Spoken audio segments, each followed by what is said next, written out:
We've got a couple really good games from the day, but once again, all the talk is about a mound issue in Lexington.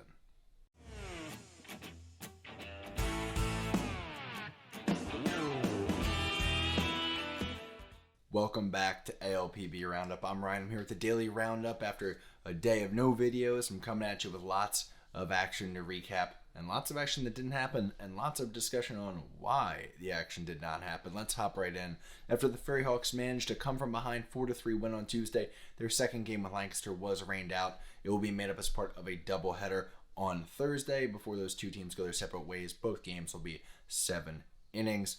Meanwhile, in Lexington, remember that time when the Genomes and the Legends played and then the game had to be stopped because the mound fell apart, even though people knew it was falling apart, and then well in advance they knew, but nothing was done about it? Well, it happened again.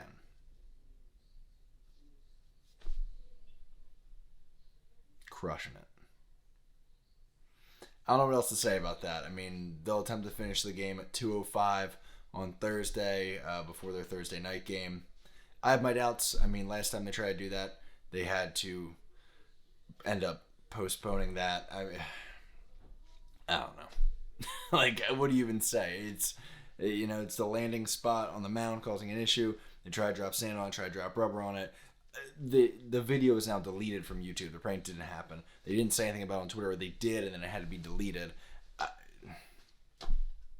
Stay classy, Lexington. All right. The Genomes have so far scored 4 runs in the first inning of this game. They coughed up 5 runs back to the Legends in the fourth, but then struck back with 2 more to take the lead. Currently have a 63% win probability. This is after the Genomes took both ends of doubleheader on Tuesday. They've been playing well against the Legends, but that's when they can play. How are you going to have field condition issues when a turf field, I got nothing.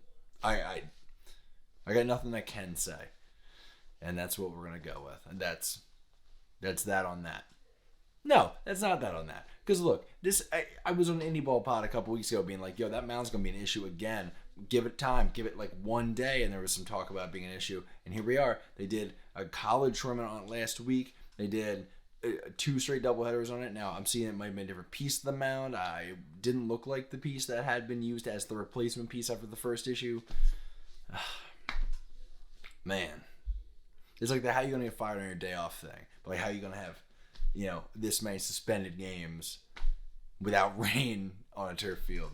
Unreal. Getting after it though. After the Honey Hunters beat the Ducks for 4 in a row on Long Island, the Ducks hung on for an 8-7 win on Tuesday in Gastonia. Long Island and Gastonia resumed their series Wednesday. This one was a ride from start to finish. Anderson De Leon, he got the start for the Ducks against the Honey Hunters' Michael Gunn. We'll pick this one up in the bottom of the second inning after both teams had scored 2 runs in all 3 half innings beforehand. Jake Scholl's 7th home run of the season brought Gastonia back within a run. The 4-3 score held into the bottom of the third when a Joseph Rosa double and Emmanuel Tapia single tied it for Gastonia. Now, after allowing a Raider Ascanio single, De Leon would escape further damage for the Ducks. Anderson De Leon on the bump for them. Not sure if I mentioned that one. This has been a weird day for me following this mound thing. But the tie did not last long, though. Just 3 batters in the 4th inning. A 3-run home run off of the bat of Alejandro De gave the Ducks a 7-4 lead. By the time the 7th inning stretch came around, that lead was 9-5. However, the 7th inning, however, the Honey Hunters would strike back. I mean, that offense, they seem to be getting right. They had some struggles, but they seem to get right against Long Island over the weekend. They are looking better now. And they would push 3 across in the bottom of the 7th inning of this game, and then they would push another in the 8th to tie this one up at 9. The game would head to extras where Chris Cepeda delivered 2 scoreless innings for the Ducks, and Jake Zarello would have an RBI single that made the difference in another one-run win for the Ducks, this time by a score of 10-9. Raider Ascanio and Joseph Rosa both had 4-hit games for Gastonia. Rusney Castillo did the same for the Ducks in the win. Long Island improves to 16-19, 9.5 games behind Southern Maryland. Gastonia falls to 24-12. They are 3 games behind the Rockers in the South. After Southern Maryland had a 10-9 win of their own in York on Tuesday, they would look for another win, putting Denson Hull on the bump against York's Eduardo Rivera. Troy Stokes got it going early for the Revs with a solo home run in the first. 2 more runs in the Revolution second gave York an early 3-0 lead. But in the top of the third, the Blue Crab Bats would wake up. A Zach Collier single and a pair of walks got Southern Maryland on the board. After a pair of walks, would get Southern Maryland on the board. 2 batters later was Alex Crosby smashing a 3-run homer to right and giving Southern Maryland a 4-3 lead over York.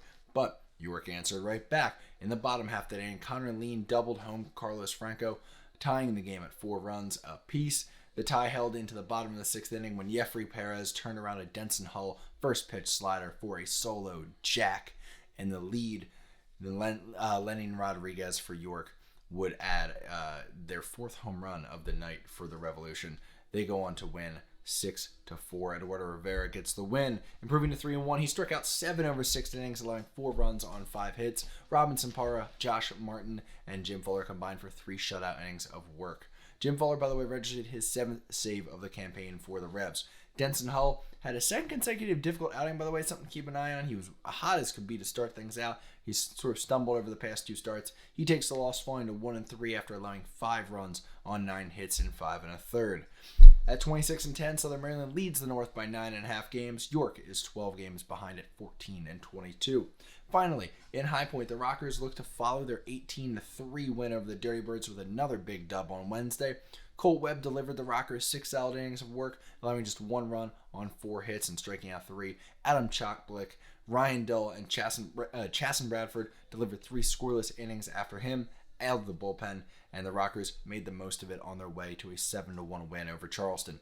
Jerry Downs went 3 for 4 with a pair of doubles and an RBI. Quincy Lattimore, Michael Russell, and Gio Gonzalez all had multi-hit games as well. For the Dirty Birds, Jordan Stevens takes the loss. He falls to 1-3. He allowed 2 runs over 5 innings of work. The bullpen, they were victimized late, allowing 5 runs. The Rockers have tagged them up for 15 runs in 6 2/3 innings of work over these first 2 games of this series. High Point, now they sit with a 3-game lead in the North, and with a 27-9 record. Charleston is 12 games behind them at 15-21.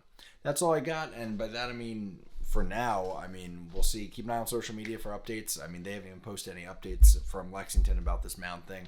I'm just going on information I'm getting from inside that apparently they're playing for a 2:05 start tomorrow. Who knows what's going on with that, but keep an eye on that drama. See how quickly they can get the Mound fixed on the second go-round. At least they've done it before. And as it sucks because we should be paying attention to really good Atlantic League baseball right now, but now we're talking about Mound issues again. 2 teams in 1 stadium.